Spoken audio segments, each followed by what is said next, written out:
Meus caros amigos e amigas que me acompanham pelas nossas lives, estamos aí mais uma vez para mais uma conversa. É uma alegria, nós podemos nos encontrar mais uma vez e vamos conversar um pouco sobre o que a igreja coloca para nós nesse domingo, né, de hoje. Estou fazendo essa live à tarde porque eu amanhã, à noite, não vou ter condição de fazer, porque tem um outro compromisso inadiável. Mas então, gostaria de não deixar de fazer essa nossa conversa aqui, explicando um pouco o sentido da liturgia do domingo, ok? Vamos rezar pedindo a Deus que nos abençoe, nos dê a sua graça, nos dê a sua bênção. Em nome do Pai, e do Filho, e do Espírito Santo. Amém. Vinde, Espírito Santo, enchei os corações dos vossos fiéis e acendei neles o fogo do vosso amor. Enviai, Senhor, o teu Santo Espírito, e tudo será criado, renovareis a face da terra. Oremos, ó Deus, que instruísse os corações dos vossos fiéis com a luz do Espírito Santo. Fazei, Senhor, que apreciemos retamente todas as coisas, segundo o mesmo Espírito, e gozemos sempre da sua consolação, por Cristo nosso Senhor. Amém. Pedimos à Virgem Maria que interceda por nós. Ave Maria, cheia de graça, o Senhor é convosco. Bendita sois vós entre as mulheres, e bendito é o fruto do vosso ventre, Jesus. Santa Maria, Mãe de Deus, rogai por nós, pecadores, agora e na hora de nossa morte. Amém. Muito bem, meus amigos e amigas, muito boa tarde a vocês todos que estão entrando aí. Estou vendo aí Rafael, José Francisco, Carla, Paulo. Nesse domingo de hoje, de amanhã, mas cuja liturgia já começa também hoje, a igreja coloca para nós um texto do Evangelho de São João, que exatamente trata da Santa Ceia. Durante essa semana inteira, né, a partir de segunda-feira, a igreja vai colocar uma série de textos sobre aquela conversa de Jesus com os apóstolos, exatamente na Santa Ceia. E a gente sabe que a Santa Ceia, né, ela começa no capítulo 13 de São João e vai até o capítulo 17. Não sei se você já notou isso. O único evangelista que narrou com riqueza de detalhe a Santa Ceia foi São João. São Mateus, São Marcos, São Lucas narraram somente o quê? A instituição da Sagrada Eucaristia. Né? Jesus toma o pão, né, este é o meu corpo que é dado por vós, o cálice com vinho, isso é o meu sangue que é dado por vós. Mas São João não. São João, que é aquele apóstolo que Jesus tinha mais intimidade, né? O próprio São João diz o discípulo que ele amava. São João, ele descreveu com profundidade, né? Por exemplo, ele começa lá no capítulo 13 falando do lava-pés. Você já viu, né? Tendo amado os seus que estavam no mundo, amou-os até o fim. Depois ele vai desdobrando no capítulo 14, capítulo 15, capítulo 16, capítulo 17. Eu queria refletir um pouco sobre isso com você. O que Jesus coloca aí nessa Santa Ceia? Por que a igreja, essa semana inteira, quem for à missa essa semana inteira, né, até o próximo domingo, vai perceber que os evangelhos são todos tirados daí, de João 14 até João praticamente 16, 17, que é a narrativa da Santa Ceia. Né? Bem, no Evangelho de hoje, Jesus, a igreja coloca para nós um texto do capítulo 15. Eu vou começar por ele, mas depois eu quero colocar outras coisas também desta Santa Ceia, porque a igreja coloca essa meditação para nós por um motivo muito importante. São as últimas recomendações que Jesus deixou com seus discípulos. Não é? Ele coloca, né, para eles aquilo que ele tinha talvez de mais importante, né? Aquilo que, não sei, a gente sabe que quando uma pessoa está para morrer, ela faz as últimas recomendações, não é assim? É verdade. Eu já experimentei isso diante de algumas pessoas na hora da morte, até mesmo minha esposa. Né? Então Jesus, ele quis deixar a última recomendação, ensinou maravilhosamente. Capítulo 13 é o lava-pés, capítulo 14 ele dá aquelas recomendações tão importantes: não se perturbe o vosso coração, Na casa do meu pai tem muitas moradas. Eu vou para lá, vou preparar um lugar para vocês. Não fiquem tristes. No capítulo 15, que é o evangelho de hoje, nós vamos comentar agora, ele fala da videira. Eu sou a verdadeira videira, vocês são os troncos. Né? Ele fala no capítulo 14 também, eu sou o caminho, a verdade. É muito bonito tudo isso. Né? Então vamos começar por aqui. Jesus, no capítulo 15, ele fala assim, eu sou a videira verdadeira. É ele. O que é a videira? Videira vem de vida. Mas a videira, para os judeus, é aquela planta que dá a uva, né? Que dá a vinha, a videira, a vinha, né? Que é muito comparado com o reino de Deus. Né? O Papa Bento XVI, quando ele foi eleito Papa, ele disse aquela frase maravilhosa, né? Eu sou apenas um humilde servo da vinha do Senhor. Porque Jesus comparou a vinha com o reino de Deus. Né? Ele contou aquela parábola, por exemplo, né? Um vinhateiro tinha uma vinha, ele cercou a vinha para que os animais, né, não destruíssem, nós chamamos de parreiras, né? As videiras. Né? Ele construiu um lagar. Lagar era um lugar onde amassava as vinhas, as uvas para fazer o vinho. Construiu uma torre de vigia, aí ele alugou, né? Mas os vinhateiros foram muito ingratos, né? Quiseram até matar os empregados quando o dono da vinha mandou para receber, né? Eu não sei, o aluguel, as coisas, né? Aí acabaram matando até o filho, né, do dono da vinha. Jesus mostrava aqui a ingratidão dos judeus, né, que mataram, iam matá-lo. Então, Jesus compara sempre a vinha com o reino de Deus. Não é? É muito bonito. E aí, então ele fala, eu sou a verdadeira videira. Se ele fala verdadeira videira, então tem videira falsa. Ou seja, tem religiões que não são verdadeiras. São falsas doutrinas, são falsos profetas. Jesus usa muito essa expressão, eu sou o bom pastor. Bom por quê? Porque tem o mal. Eu sou a verdadeira videira, porque tem videira má. Ok? Tem aquelas videiras, né, que a gente pode dizer que são assim, venenosas, né? Então ele diz assim, e meu pai é o agricultor. Engraçado, quem cuida desse reino que Jesus veio implantar é o pai. Né? Porque ele veio fazer a obra do pai. Né? Ele fala, eu não vim fazer nada meu, eu faço a vontade do meu pai. Né? Lá naquele encontro dele com aquela samaritana, que está no capítulo 4 de São João, os discípulos perguntaram para ele, era meio-dia, Senhor, o senhor não vai comer alguma coisa? Ele disse, eu tenho um alimento que vocês não conhecem. O meu alimento é fazer a vontade do meu Pai. Tudo para Jesus era o Pai. Eu faço as obras do meu Pai. Assim como o Pai me enviou, eu vos envio a vós. Né? A quem vocês perdoarem os pecados terão perdoado. Ele fala para os apóstolos, né? Lá em João 12, 32, ele fala uma coisa bonita, né? Pequeno rebanho, foi do agrado do meu Pai dar-vos o reino. Foi do agrado do meu Pai entregar a igreja, o reino de Deus, na mão de vocês. Então, o Pai é o agricultor. O Pai é que cuida. O Filho executa no poder do Espírito Santo. Mas o gerente, vamos dizer assim, é o Pai. Por isso ele fala, meu Pai é o agricultor. Todo ramo que não der fruto em mim, ele o cortará. Veja, todo ramo que não der fruto em mim. Nós somos ramos dessa videira que é Jesus. Por quê? Porque pelo batismo nós sabemos que nós somos enxertados em Cristo pelo batismo. Nós passamos a ser membros do corpo de Cristo. A igreja fala isso com muita clareza. São Paulo, na primeira carta aos Coríntios, no capítulo 12, versículo 27, São Paulo assim, vós sois o corpo de Cristo. Cada um de sua parte é um dos seus membros. E nós temos que sentir isso muito bem, meus irmãos.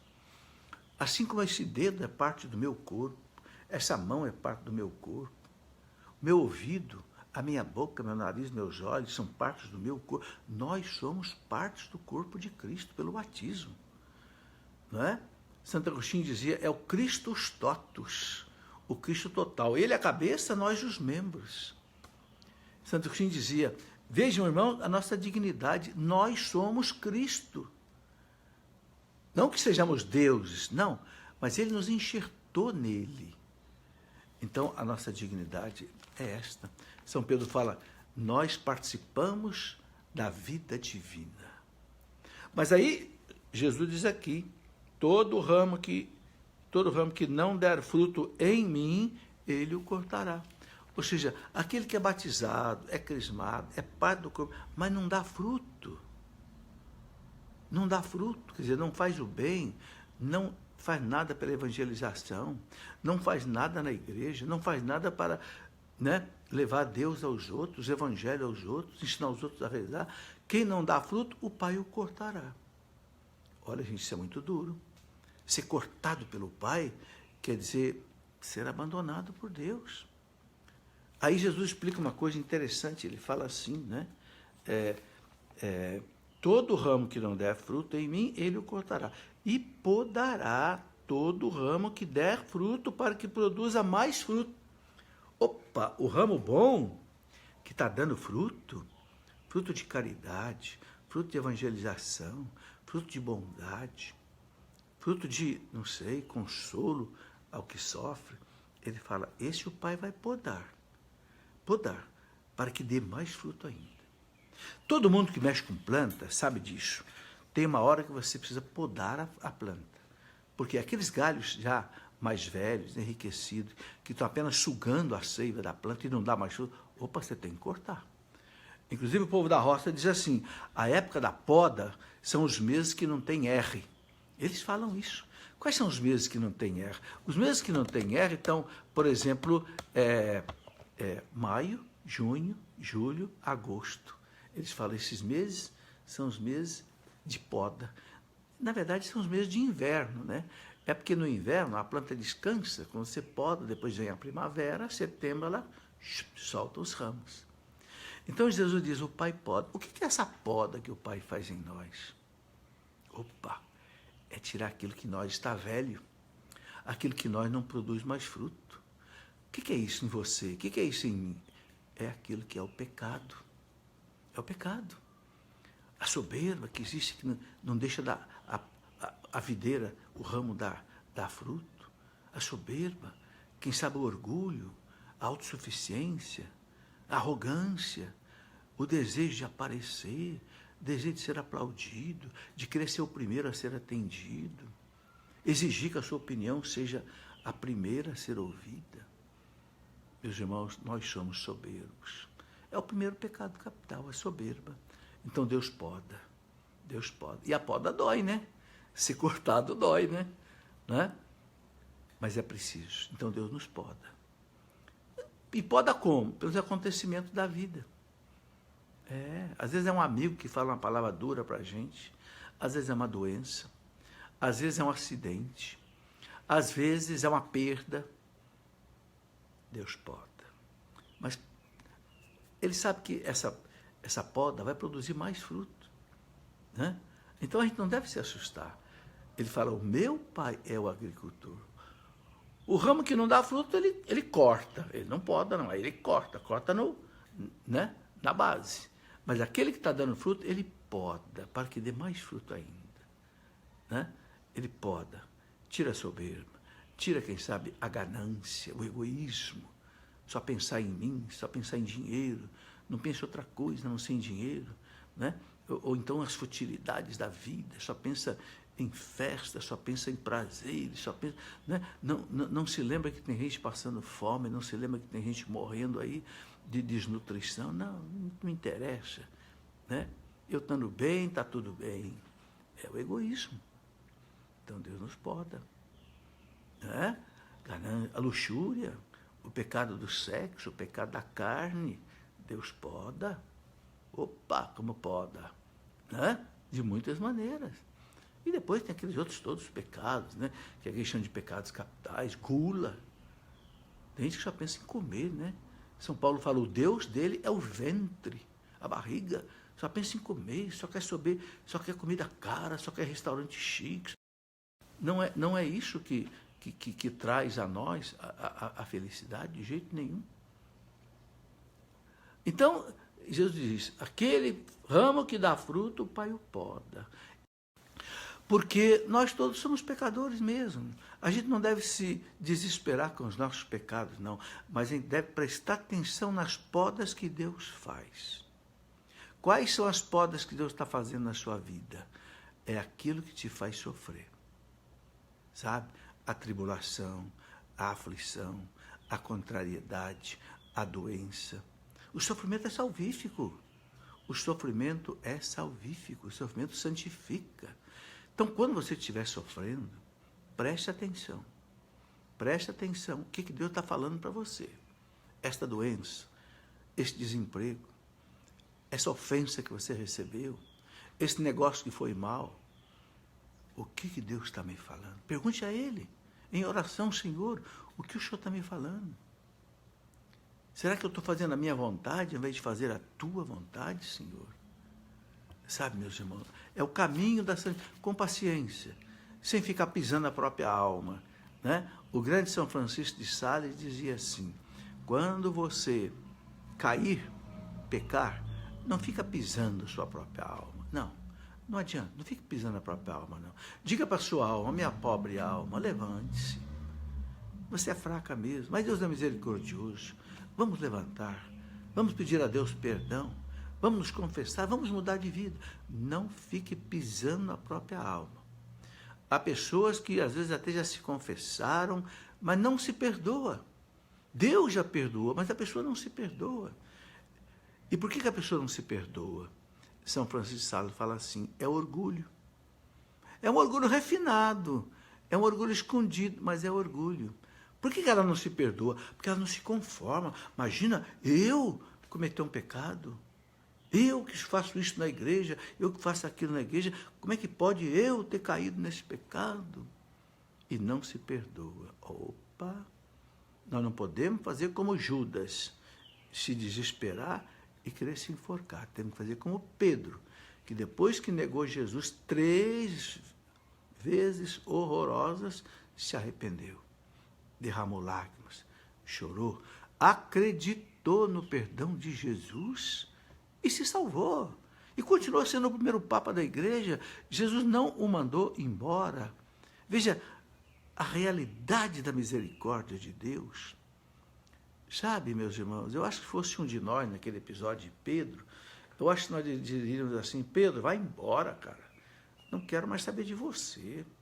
Na hora que eu mais precisei de você, que eu estava preso ali na casa de Caifás, o sumo sacerdote, que eu olhei lá para o pátio e ouvi você dizer para aquela empregada lá, não conheço esse homem. Depois você falou para um soldadinho, não conheço esse homem. Quando o outro te perguntou, você não é galileu, você tem o mesmo sotaque dele, eu não sei quem é esse homem. Gente, que coisa horrorosa aconteceu com Pedro. Mas que beleza, misericórdia de Jesus.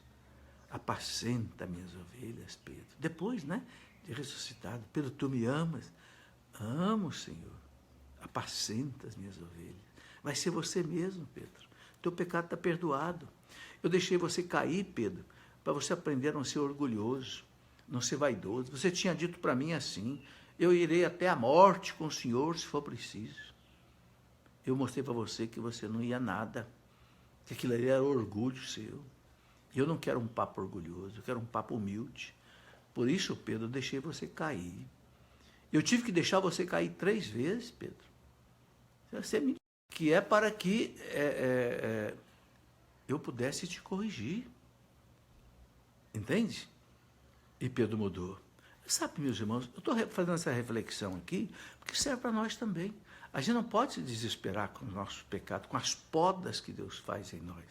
Jesus está dizendo aqui que o Pai poda, né, todo que der fruto, para que produza mais fruto.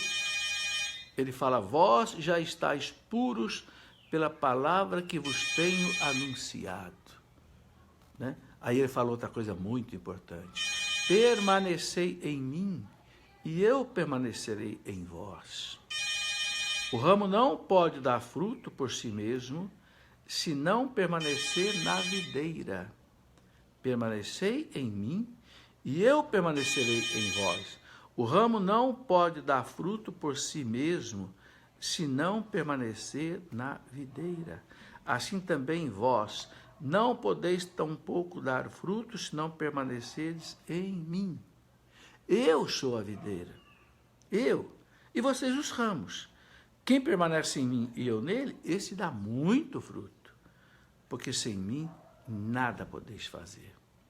Oh, meus irmãos, que ensinamento importantíssimo esse que Jesus dá para nós. Permanecei em mim e eu permanecerei em vós.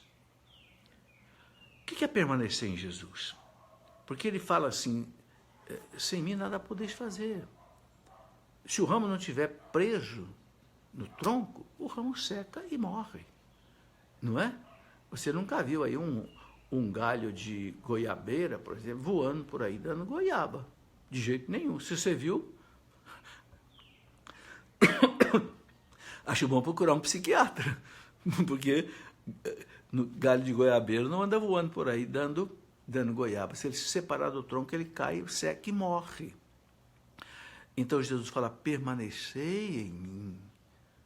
Porque se o ramo for cortado da videira, ele seca e morre. Permanecer em mim, porque sem mim nada podeis fazer. Nós temos que entender essa palavra, meu irmão, com toda a profundidade. Sem mim nada podeis fazer. Nada é nada. Nada de quê? Nada de bom. Nada de frutuoso. Podemos fazer até uma série de futilidades, mas fazer obra boa, que tenha realmente uma finalidade, né? A gente não consegue fazer sem Jesus. Você ser um bom pai de família, um bom professor, um bom médico cristão, né? Você ser realmente alguém que trabalha na igreja com profundidade, alguém que tem uma vida espiritual profunda. Sem mim, nada podeis fazer. Aí, meus irmãos, o que é preciso para isso? Para a gente permanecer em Jesus. O que é preciso para isso? Bom, eu vou usar aqui a experiência da amizade. Você tem um grande amigo? Uma grande amiga? O que alimenta a amizade? O que faz um amigo permanecer com outro amigo? O que é? É a intimidade. É o estar junto. É o conversar, não é isso? Um vai na casa do outro, assiste um filme junto, discute um filme, chora junto, ri junto, trabalha junto. Um permanece no outro. É como também marido e mulher. Marido e mulher começam a se separar um do outro quando já não conversam mais, começam a brigar, né? Não precisa nem eu explicar aqui, todo mundo sabe como é que é isso. Então, quando Jesus diz, permanecei em mim, e eu permanecerei em vós. Ora, o que é preciso? Vamos refletir um pouco? O que é preciso a gente permanecer em Jesus? Estar com Ele. A primeira coisa que é preciso é a gente... Houve uma pequena interrupção aqui, mas já estamos voltando. Estar com Jesus, né? Não perder de vista Jesus. Aí a amizade, né? A gente estar junto, né? Conversar com Jesus, amar Jesus. E como é que você conversa com Jesus? Na oração. E como é que você reza? Eu vou ensinar você como é que os santos ensinavam a gente a rezar. Por exemplo, São Francisco de Sales, ele fala assim, você quer ser muito íntimo de Jesus? Então, primeiro, na Eucaristia, quando você receber Jesus, não tenha pressa para sair da igreja. Infelizmente, nós temos muita pressa, a gente comunga, já sai correndo da igreja. Parece que tem uma formiga mordendo a gente, né? Não, fica com Jesus. Jesus vem ao meu coração e eu deixo Jesus sozinho aqui, eu vou cuidar das coisas da vida. Sabe, essa pessoa nunca vai comungar bem, nunca vai ter uma vida espiritual, nunca vai ter um permanecer em Jesus. Porque na hora mais sagrada da nossa fé, em que Jesus se faz pão para ser meu alimento, meu remédio, meu hóspede, eu recebo mal Jesus. Sabe, a comparação que eu faço é essa. Imagina você recebe uma visita na sua casa que você gosta tanto e você pega, vai embora para a rua e deixa a visita sozinho. Você faz isso? Não. Seria a maior falta de educação, seria o maior desrespeito com esse amigo que vem na tua casa. Mas a gente faz isso com Jesus. Recebe Jesus aqui, o Deus do universo, o Deus que não cabe no cosmos, porque Ele é maior do que o cosmos. Ele vem a mim, porque Ele me ama profundamente. E eu estou nem aí com Ele. Rezo lá 1 minutinho, 2 minutinhos, faço meus pedidinhos. Jesus, olha aqui, Jesus, eu estou desempregado. Olha aqui, Jesus, minha mulher está doente. Olha aqui, Jesus, eu estou precisando pagar essa dívida. Olha, Jesus, muito obrigado, viu? Tchau e benção. Ah, o que é isso? Não faz uma adoração, não adora o Deus que está no seu corpo, na sua alma. Não pede perdão dos pecados. Não faz aquele momento de louvor, de intercessão pelo Papa, pela Igreja, não é? Pelos padres, pelos bispos, pelos cardeais, pelos trabalhos que você participa na Igreja. Não é? A oração, meus irmãos, ela é boa quando ela é encarnada. Encarnada. Jesus, eu trabalho lá no curso de noivo, Jesus. Então, Jesus, nós estamos com esse problema, Jesus. Jesus, eu trabalho lá no encontro de casais, Jesus, eu estou com esse problema. Jesus, eu vou coordenar um cursilho, Jesus. Vinde, Jesus, ajuda-me. Manda os palestristas, Jesus. Abençoa, Jesus, os que vão pregar, os que vão... Entendeu? Quando a oração é encarnada na vida, na pastoral, esta é a oração que faz intimidade com Jesus. E o momento da Eucaristia, meus irmãos, é o melhor momento. Ele ali vem para você. Jesus ali, ele é seu. Santa Teresinha do Menino Jesus, quando ela comungava, ela dizia assim: ô Jesus, agora o Senhor é meu. Eu faço do Senhor o que eu quiser, porque o Senhor vem ao meu coração. O Senhor agora veio para me ouvir. O Senhor vai ouvir a mim agora, Jesus. Agora é audiência comigo, Jesus. Muito obrigado, Jesus. Veja, meus irmãos, que beleza a Eucaristia. Então, Jesus, permanecei em mim e eu permanecerei em vós. Meus irmãos, nós precisamos comungar melhor. Aqui atrás, nessa estante que vocês vão vendo aí, tem um livro que eu escrevi, que eu chamei de Para Comungar Bem. Para comungar bem. Porque se a gente não dá fruto, se a Eucaristia não dá fruto em nós, não muda a nossa vida, não nos santifica, não tira os nossos pecados, é porque nós comungamos mal. Porque se você comungar bem, não tenha dúvida, Jesus na sua alma, né, como hóspede da sua alma, ele vai mudar a sua vida. Então, daí é uma maneira de você permanecer com Jesus. Outra maneira maravilhosa é você, a palavra de Deus, ler o Evangelho de Jesus, meditar.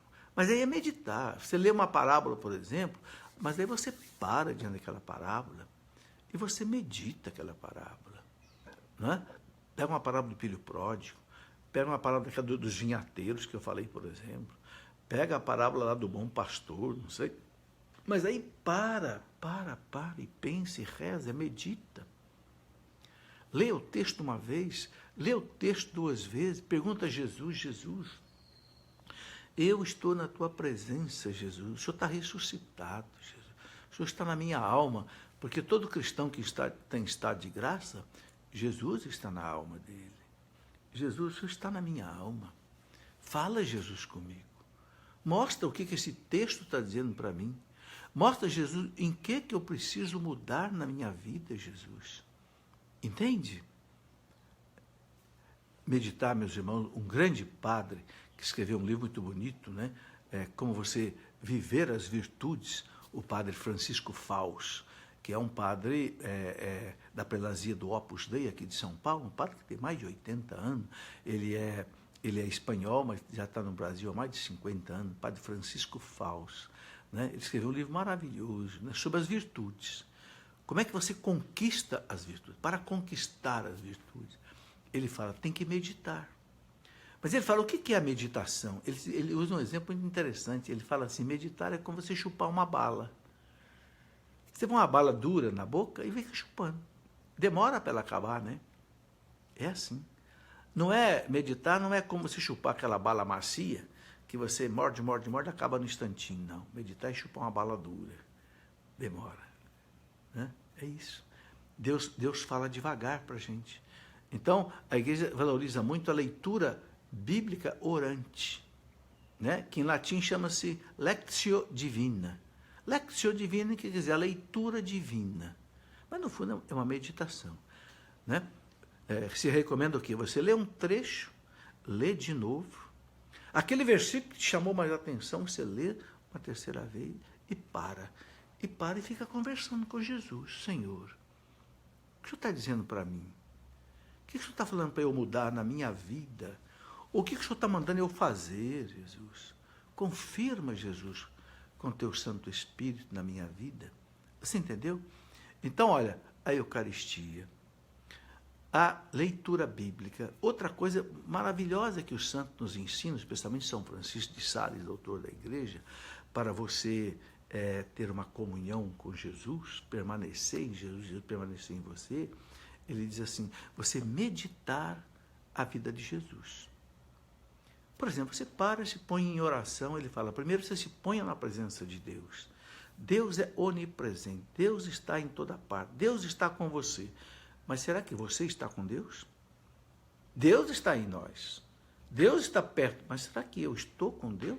Ou minha cabeça está lá longe, pensando em outras coisas? Não estou em sintonia fina com Deus? Não. Ele fala, ponha-se primeiro na presença de Deus.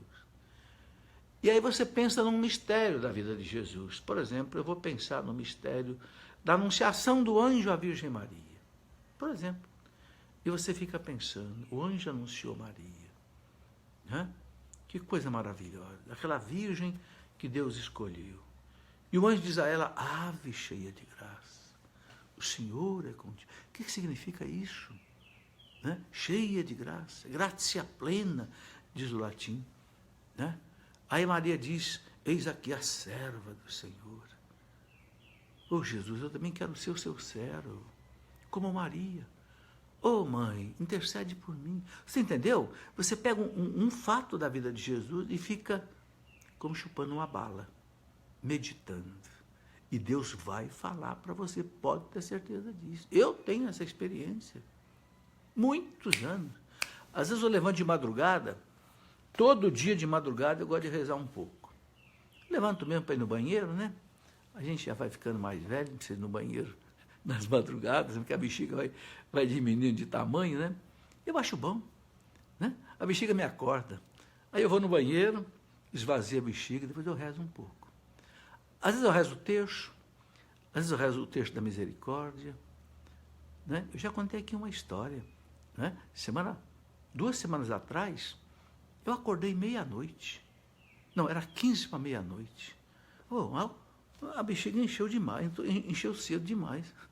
Normalmente ela me acorda aí 2, 3 horas da madrugada.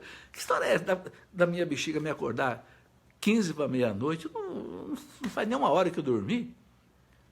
Aí me deu uma vontade de rezar o texto da misericórdia por um amigo meu que estava doente, o José Luiz Salgado, amigão de infância.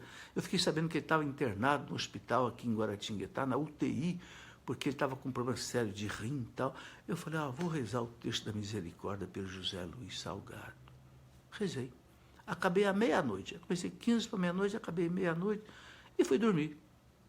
No dia seguinte acordei, fui na missa, às 6 horas da manhã. Um irmão meu me chega na missa, às 6h30 da manhã, Felipe, o José Luiz Salgado morreu à meia-noite. Meu irmão, a hora que eu tinha acabado de rezar o texto da misericórdia para ele. Que interessante. Então, eu acordo, às vezes rezo o texto da misericórdia, o ofício de Nossa Senhora. Gosto muito de rezar o texto de São José, valei-me São José. Mas veja bem, eu rezo pedindo São José, olha pela aquela pessoa, olha por esse problema na igreja que nós estamos trabalhando, olha por isso, São José, olha para aquilo. Não é rezar feito mecanicamente, não. Às vezes, aí pego e medito um pouquinho. Eu fico acordado uma meia hora. Medito um pouquinho. Hoje eu vou meditar sobre Jesus pregado na cruz. Oh, Jesus, por amor de mim, o Senhor se deixou pregar numa cruz, Jesus. Pendurado aí por 3 pregos, Jesus. Que dor horrível, Jesus. 70 e tantos quilos pendurado em 3 pregos, sem poder respirar, Jesus. E o Senhor estava rezando por nós, Pai, perdoai, eles não sabem o que fazem. As 7 palavras na cruz, não é? O Senhor ainda olha para o bom ladrão e diz, hoje você vai estar comigo no paraíso. Você ainda vê a sua mãe ali, Jesus, e dá sua mãe para ser a nossa mãe. Jesus, o Senhor sendo massacrado, Jesus, o Senhor só fazia o bem. E eu aqui, Jesus, fazendo o mal. Sabe, meus irmãos, toca no coração da gente. A meditação. Jesus diz, permanecei em mim e eu permanecerei em vós. Então, meus irmãos, é a oração, é a meditação, é a Eucaristia. Quando você reza o texto, cada dezena do texto você contempla um mistério. Pare um pouquinho em cada mistério. Né? Primeiro mistério doloroso, contemplamos a agonia de Jesus no Horto das Oliveiras. Espera, antes de começar a rezar o Pai Nosso e as 10 Ave Maria, pensa em Jesus no Horto das Oliveiras. Bebeu aquele cálice amargo. Pai, se é possível, afasta de mim esse cálice. Mas, Pai, seja feita a tua vontade, não a minha. Então você fala, oh Jesus, me ajuda também eu a não querer fazer a minha vontade, mas a tua. Dá-me a tua graça, Jesus. Porque eu sou um pobre, pequeno, miserável, Jesus. Né? Medita. Aquele sangue que Jesus derramou, que São Lucas conta, naquela angústia mortal, os vasos capilares se rompiam debaixo da pele e o sangue saía misturado com suor, aquele suor gelado de São Lucas, de pânico, de pavor. Ele sabendo que ele ia passar no dia seguinte, aquela flagelação horrorosa que ele ia passar por ela, né? Depois daquela coroação de espinhos, aquela crucificação, ele sabia de tudo, porque ele era, além de homem, ele era Deus. Primeiro mistério doloroso, a agonia de Jesus, a agonia mortal de Jesus no Horto das Oliveiras. Sabe, os santos dizem, meus irmãos, que depois da Santa Missa não tem uma meditação mais profunda do que a meditação da Via Sacra, ou seja, a Paixão de Cristo. Então você pode escolher a cada dia um tema e ficar rezando. Aí você vai permanecer em Jesus. Também outra coisa que faz a gente permanecer em Jesus, sabe o que é, meus irmãos? A caridade. A caridade. Porque Jesus está no próximo. Jesus diz, tudo o que fizerdes ao menor dos meus pequeninos, é a mim que o fazeis. É a mim que o fazeis. Nem um copo d'água que for dado para um pequenino desse vai ficar sem recompensa. Meus irmãos, tem muita fome. Na sua cidade, no seu bairro, é só você sair para a periferia. Você vai ver gente morando em barraco. Eu sei porque eu tenho visto. Gente catando lixo na rua para sobreviver, meus irmãos. Nossos irmãos. Jesus diz, o que você fizer por esse menor dos meus pequeninos, é a mim que você faz. Eu saio da minha casa às 6 horas da manhã todo dia para ir para a missa, e eu encontro mulher, homem, carregando um carrinho velho, com roda de bicicleta, cheio de papelão, cheio de tudo. Eu paro e pergunto, quanto é que você vai ganhar com essa venda desses papelões de hoje? Ah, moço, R$5, R$10. Mas eu digo, e daí? Ah, senhor, dá para comprar um saquinho de arroz, um saquinho de feijão. Aí eu pego a minha carteira, tiro lá um pouquinho de dinheiro e dou para ele. Digo, é para você comprar mais alguma coisa. E a pessoa olha para mim e fala, não acredito. Não acredito que o senhor está me dando dinheiro assim, já dou. E ela fala assim para mim, Deus lhe pague, Deus abençoa, moço. Sabe, gente, sabe o que eu lembro nessa hora? Eu lembro aquilo que um santo diz, são esses pobres que vão nos receber um dia no céu, nas mansões eternas. É aquele pobre Lázaro, cheio de ferida, que aquele rico não quis dar para ele nem as migalhas que caíam da mesa. Sabe, então, essa busca do pobre, meus irmãos, a gente se unia em grupo e começar a fazer um trabalho num bairro. Eu tenho visto famílias morando em casa que não tem banheiro. Eu vou contar uma coisa chocante aqui para você. Esses dias eu vi uma mulher que ela faz as necessidades dela num saquinho plástico e vai enterrar lá no mato, porque a casa dela não tem água, não tem banheiro. E ela mora com 4 filhos, um filhinho de 3 meses. Eu tenho que falar isso aqui, porque eu estou vendo, não estou, sabe? Então, permanecer em Jesus é também socorrer Jesus que sofre no pobre. Você lembra daquela música antiga da campanha da fraternidade que cantava assim: onde sofre o teu irmão, eu estou sofrendo nele. Onde sofre o teu irmão, eu estou sofrendo nele. Meu irmão, isso não é filantropia, isso é caridade. Qual é a diferença entre filantropia e caridade? A filantropia é você fazer o bem. Os ateus fazem o bem. Agora, o cristão, ele faz o bem para o irmão, porque Cristo sofre no irmão. Essa é a diferença. Onde está o teu irmão sofrendo, eu estou sofrendo nele. Meus irmãos, se tem algo que faz a gente permanecer em Jesus, é isso. Isso, sabe, dá sentido à nossa vida. Isso arranca a gente das futilidades vazias que não enchem. Não. A gente fica tentando encher a vida da gente de coisas. Vamos fazer coisas. Vamos fazer festa, vamos fazer isso. Vamos fazer... Eu não estou dizendo que a gente não possa fazer, pode fazer. Mas não como um fim, como um meio. Um meio. Aniversário de um filho, fazer uma festinha, claro que tem sentido. É um fim, é um meio. É uma alegria celebrar o aniversário de um filho. Uma boda de casamento. Né? Não sei, um aniversário de casamento tem sentido? Tem. Mas isso não pode ser um fim na nossa vida. Isso é um meio da gente celebrar, da gente descansar. Mas isso não pode ser um fim. Ah, se não tiver isso, eu não sou feliz. Se não tiver isso, eu não sou feliz. Se não tiver isso, eu não sou... Você não vai se encher nunca. Mas quando você atende um irmão, faça a experiência. Você sai de lá com a alma cheia. Você não quer nada. Você não quer dinheiro, você não quer aplauso, você não quer nada. Porque, sabe, o amor de Deus te enche e você volta para sua casa feliz. Uma pessoa que você atende, uma pessoa que você, não é, consola.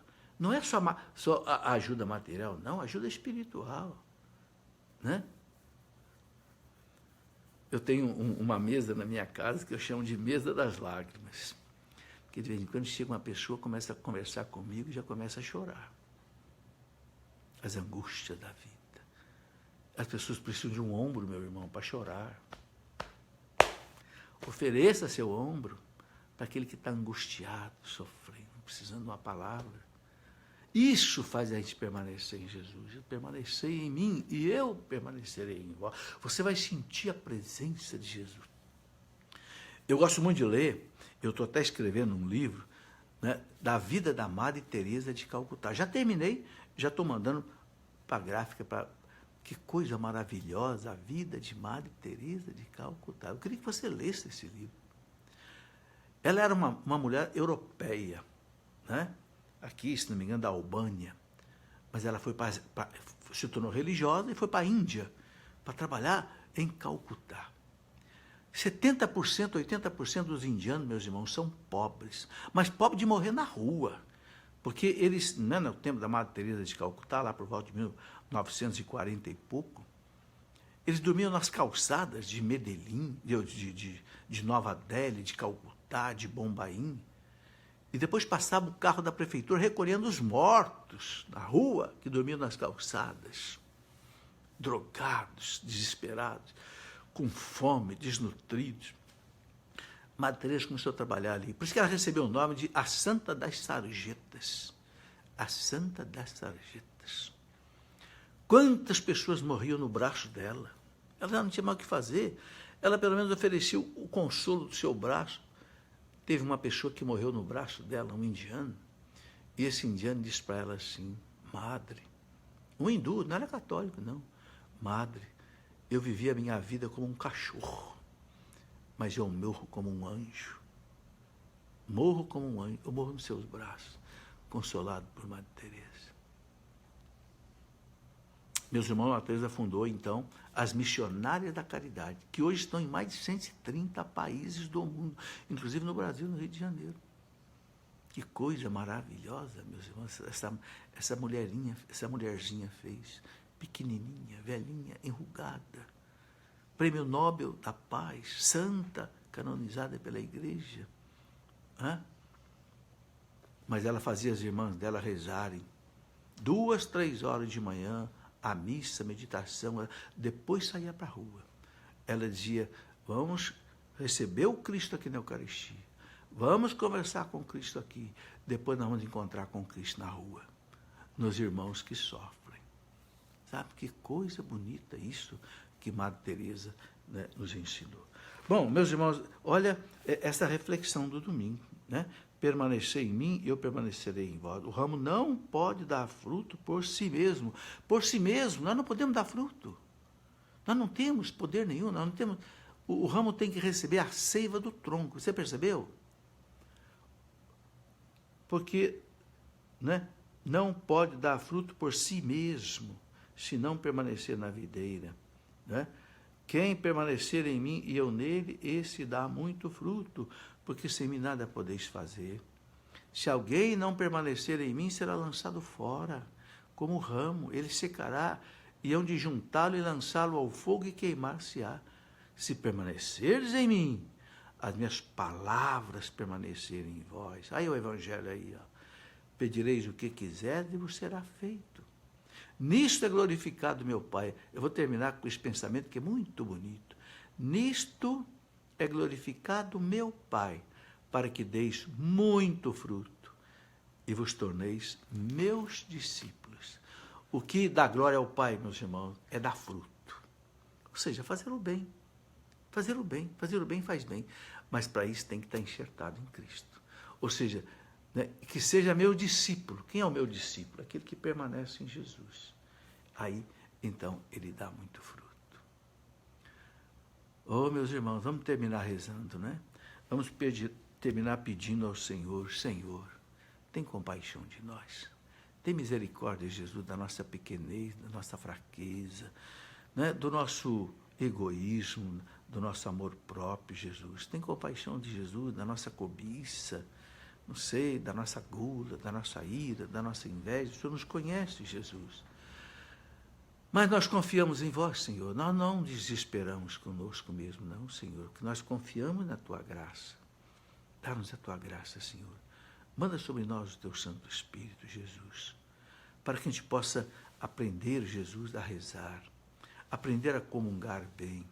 Aprender a rezar bem o terço. Aprender a meditar a palavra de Deus. Aprender, Jesus, a meditar os mistérios da sua vida, Senhor, com calma, sem correria. Ajuda-nos, Jesus, a reservar um tempo para a oração. Eu sei, Jesus, que o demônio tenta a gente para a gente não rezar. Eu sei. O demônio sabe que a alma que reza, ele não tem poder sobre ela. Então, Jesus, nós sabemos que o demônio nos inferniza para a gente não rezar. Dá-nos a graça, Senhor, de rezar, de aprender a rezar, de reservar um tempo para a oração, para que a nossa vida possa mudar, para que a gente possa se converter de verdade, para que a gente possa se santificar. Mãe Santa de Jesus, Mãe bendita de Jesus, que viveste perfeitamente a vontade de Deus, como uma serva do Senhor. Oh, Mãe, vós sois a nossa mãe espiritual, vós sois a nossa guia. Oh, Mãe, intercede por cada um de nós, intercede por mim e por todos os meus telespectadores, ouvintes nesta hora. Toca, Nossa Senhora, agora o coração de cada um. E eu peço a eles o dom da oração, o dom de permanecer com Jesus, o dom de comungar bem, sem pressa, fazer ação de graças, com louvor, adoração, intercessão, súplica, reparação dos pecados. Peço, Mãe, que cada um dos meus irmãos, nesse momento, né, aprenda a rezar bem o terço, meditando, né, cada mistério da vida de Jesus, cada passagem da vida de Jesus.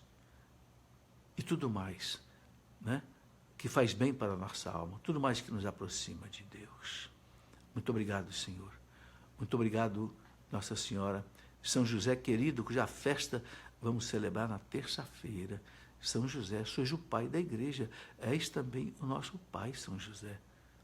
Pede ao teu filho por nós, roga ao teu menino por nós, São José, para que nós sejamos repletos das suas graças e das suas bênçãos. Glória ao Pai, ao Filho e ao Espírito Santo, como era no princípio, agora e sempre. Amém. Em nome do Pai, e do Filho e do Espírito Santo. Amém. Meus irmãos, antecipei essa live hoje, infelizmente eu acho que muita gente até não ficou sabendo, porque hoje à noite eu vou ter que estar numa missa lá na comunidade Betânia, do Padre Léo, aqui em Lorena, onde eles querem fazer, inclusive, uma homenagem à minha esposa, Maria Zila, porque ela trabalhou lá há muito tempo, ela teve um trabalho determinante para que essa casa existisse. E eles vão inaugurar lá um auditório com o nome dela, e às 19 horas vai ter uma missa que eu terei que estar lá. E na segunda-feira não vou poder fazer a live, porque eu vou fazer uma cirurgia, retirar um dente do siso, e o dentista já me disse que eu não vou poder falar. Então, na segunda-feira, não vou poder fazer a nossa live. Mas faremos aí para frente, estaremos juntos em outra oportunidade. Muito obrigado a você que esteve comigo, muito boa tarde, que Deus o abençoe, abençoe sua família, abençoe seu domingo.